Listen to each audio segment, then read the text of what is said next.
gospodina Alekseja Glatkova, profesora ruskog i srpskog jezika iz Moskve, koji dugi niz godina dolazi u Srbiju i neguje i pronosi jednu veliku ljubav prema srpskom narodu i Kosovu i Metohiji.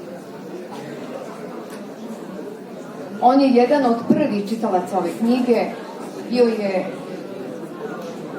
emocionalno i izuzetno nadahnut. Posle čitanja napisao jedan prikaz, a ovom prilikom poslao je nekoliko toplih reči kojima vas sve pozdravlja i dozvolite mi da ih pročitam.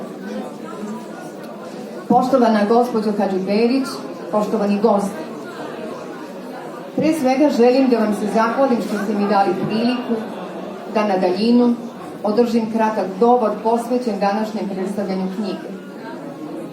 Knjiga mi je bila čast, to sam jedan od prvih je pročitao i napisao prikaz.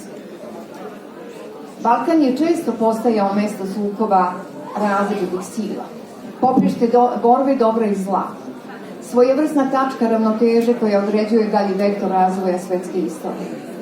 Kada pričamo o Kosovu, važno je razumeti da događaji koji su se tamo odigrali na prelazu vekova nisu bili samo agresija na srpski narod u interesu globalnih političkih snaga, već i totalni sistematski napad na univerzalne ljudske vrednosti.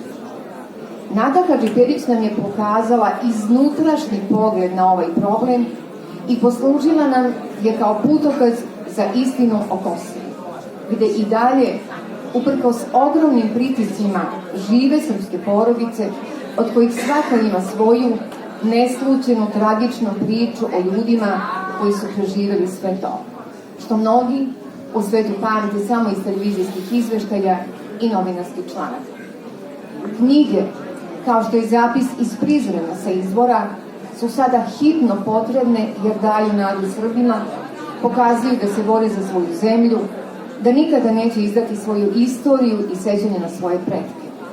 Osim toga, ovakve knjige pokazuju celom svetu šta je Kosovo za Srbiju, šta za nju znači ovaj neverovatno lepi i duhovno bogati kraj, čija je sveta zemlja, bez sumnje, bila obilno zalivena krvlju mnogih generacija pravoslavnih hrišćana.